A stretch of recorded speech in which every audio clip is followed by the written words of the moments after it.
सुभाष चंद्र बोस एक ऐसा नाम है जिसे सुनकर मन में देशभक्ति की भावना जागृत हो उठती है, निराशाएं दूर हो जाती हैं और कुछ कर गुजरने की भावना मन में जाग उठती है।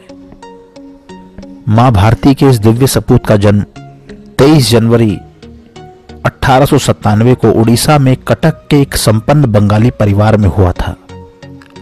बोस के पिता का नाम जानकीनाथ बोस और मां का नाम प्रभावती था।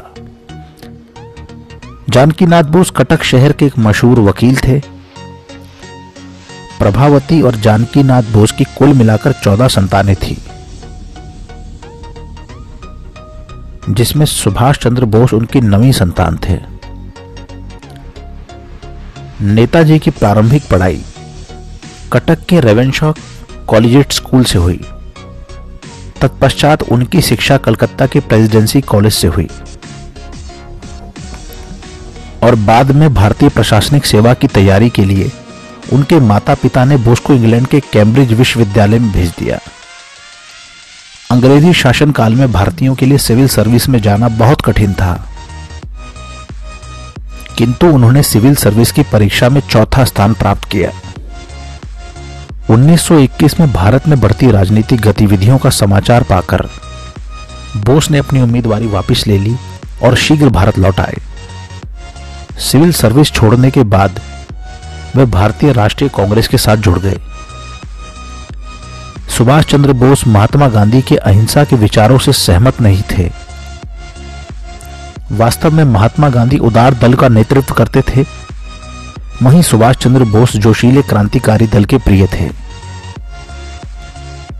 महात्मा गांधी और सुभाष चंद्र बोस के विचार भिन्न भिन्न थे, लेकिन वह ये अच्छी तरीके से जानते थे कि महात्मा गांधी और उनका मकसद एक है, यानी देश की आजादी। सबसे पहले गांधी जी को राष्ट्रपिता कहकर नेताजी ने ही संबोधित किया था। 1938 में भारतीय राष्ट्रीय कांग्रेस का अध्यक्ष निर्वाचित होने के बाद उन्होंने राष्ट्रीय योजना आयोग का गठन किया।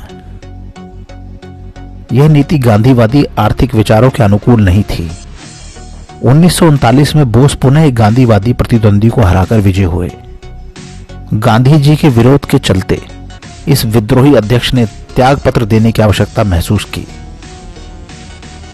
और गांधी जी के निरंतर विरोध को देखते हुए उन्होंने स्वयं कांग्रेस छोड़ दी।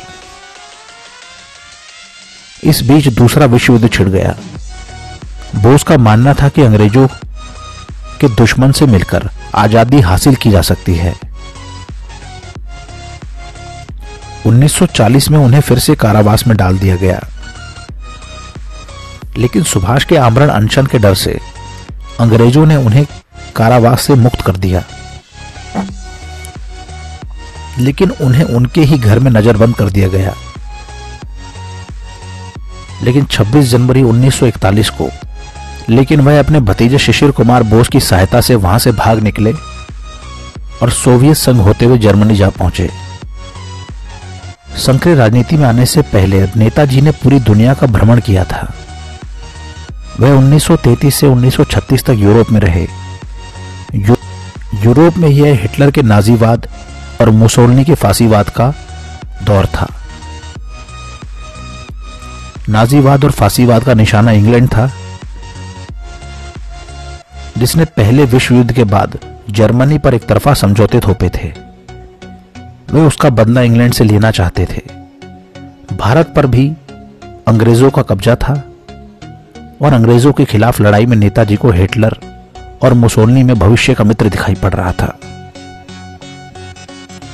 दुश्मन का दुश्मन दोस्त होता है। उनका मानना था कि स्वतंत्रता हासिल करने के लिए राजनीतिक गतिविधियों के साथ साथ कूटनीतिक और सैन्य सहयोग की भी जरूरत पड़ती है। सुभाष चंद्र बोस ने 1937 में ऑस्ट्रियन युवती एमिली से शादी की। उन दोनों की एक अनीता नाम की बेटी भी हुई, जो वर्तमान में जर्मनी में सपरिवार रहती हैं। उन्होंने 1943 में जर्मनी छोड़ दिया। वहां से वे जापान पहुंचे। जापान से वे सिंगापुर पहुंचे, जहां उन्होंने कैप्टन मोहन सिंह द्वारा स्थापित आजाद हिंद फौज की कमान अपने हाथों में ली। उस वक्त रास बिहारी बोस आजाद हिंद फौज के नेता थे। उन्होंने आजाद हिंद फौज का पुनर्गठन किया, महिलाओं के लिए रानी झांसी रेजिमेंट का भी गठन किया, जिसकी लक्ष्मी सहगल कैप्टन बनी। नेताजी के नाम से प्रसिद्ध सुभाष चंद्र ने सशक्त क्रांति द्वारा भारत को स्वतंत्र कराने के उद्देश्य से 21 अक्टूबर 1943 को आजाद हिंद सरकार की स्थापना की तथा आजाद हिंद फौज का गठन किया। इस संगठन के प्रतीक चिन्ह पर एक झंडे पर धारते हुए बाघ का चित्र बना होता था। नेताजी अपनी आजाद हिंद फौज के साथ 4 जुलाई 1944 को बर्मा पहुंचे। यहीं पर उन्होंने अपना प्रसिद्ध नारा "तुम मुझे खून दो, मैं तुम्हें आजादी दूंगा" दिया था।